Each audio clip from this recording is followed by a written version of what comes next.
Hello everyone, welcome to Sifa's universe. আজ আমি আপনাদের সাথে শেয়ার করতে চলেছি কাতলা মাছের এক অতি লোভনীয় রেসিপি, কাতলা মাছের ভাপা। আশা করছি এই রেসিপিটা আপনারা সকলেই খুব ভালো বানাতে পারেন। আমি কিভাবে বানাই সেটাই আজ আপনাদের সাথে শেয়ার করব। এই কাতলা মাছের ভাপাটা বানানোর জন্য আমি এখানে নিয়ে নিয়েছি 700 গ্রামের মতন কাতলা মাছ।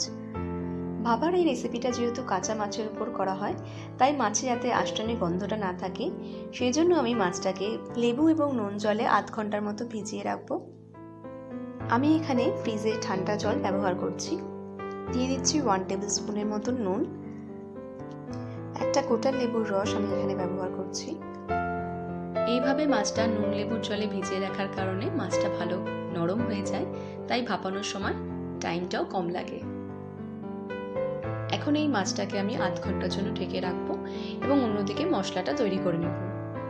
মশলাটা তৈরির জন্য আমি এখানে নিয়েছি 4 টেবিল স্পুনের মতন কালো সর্ষে, 4 টেবিল স্পুনের মতন সাদা সর্ষে আর 2 টেবিল স্পুন পোস্ত।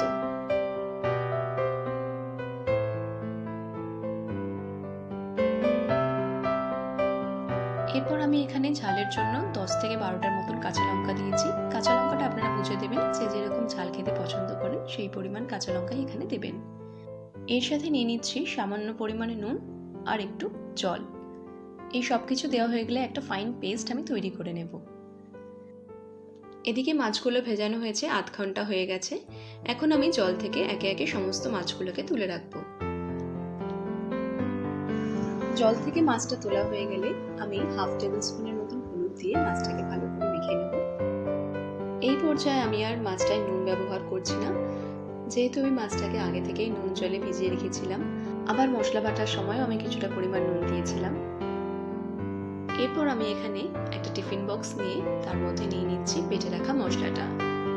দিয়ে দিচ্ছি 2 টেবিল স্পুনের মতন টক দই আর 2 থেকে 3 টেবিল স্পুনের মতন নারকেল বাটা।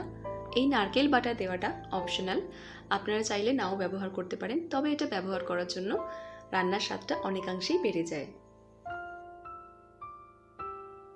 এই সব কিছুকেই আমি একটা স্পুনের সাহায্যে ভালো করে মিশিয়ে নিচ্ছি।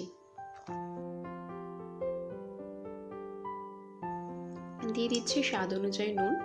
নুনটা আমি বুঝেই দিচ্ছি, কারণ আমি আগেও নুনের ব্যবহার করেছিলাম। দিয়ে দিচ্ছি 1 টেবিল স্পুনের মতন চিনি। নুন এবং চিনিটা দেওয়ার পর আমি এটাকে আরও একবার ভালো করে মিশিয়ে নেব।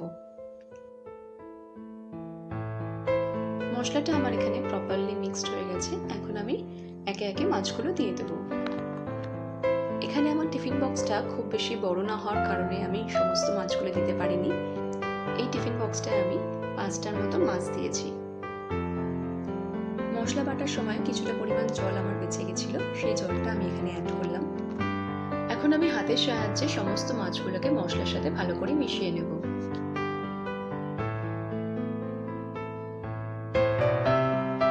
ওপর থেকে দিয়ে দিচ্ছি 3 to 4 টেবিল স্পুনের মতন সর্ষের তেল আর চিড়ে রাখা কাঁচা লঙ্কা 7 থেকে 8টার মতন। এখন টিফিন বক্সের ঢাকনাটা ভালো করে বন্ধ করে দেব। আর একটা কড়াতে আমি এখন নিয়ে নিচ্ছি পরিমাণ মতন জল। এখন এই টিফিন বক্সটাকে আমি এই জলে বসিয়ে দেব। খেয়াল রাখতে হবে টিফিন বক্সের ঢাকনার যেন অনেকটা নিচেই জলটা থাকে, তা না হলে জলটা ফোটার সময় টিফিন বক্সের মধ্যে ঢুকে যাওয়ার একটা ভয় থাকে। এখন আমি ফাইনালি কড়ার ঢাকাটা বন্ধ করে দিয়ে 30 থেকে 35 মিনিটের মতন একেবারে লো ফ্লেমে আমি এটাকে কুক করে নেব। 30 মিনিট পর গ্যাসের ফ্লেমটা অফ করে দিয়ে আমি আরও 10 মিনিট এটাকে রেখে দিয়েছিলাম ঠান্ডা হওয়ার জন্য। তৈরি হয়ে গেছে আমাদের সানডে স্পেশাল মেনু কাতলা মাছের ভাপা। গরম গরম ভাতের সাথে কাতলা মাছের এই ভাপা সত্যিই অসাধারণ। আপনারাও বাড়িতে একবার এইভাবে কাতলা মাছের ভাপা বানিয়ে দেখুন। আশা করছি সকলেরই খুব ভালো লাগবে। বন্ধুরা, আজকের মতো এখানেই শেষ করছি। দেখা হবে অন্য আরেকদিন অন্য আরেক রেসিপি নিয়ে। ভিডিওটা যদি তোমাদের ভালো লেগে থাকে তাহলে প্লিজ একটা লাইক, শেয়ার অ্যান্ড সাবস্ক্রাইব করে দিও। And don't forget to spread love and happy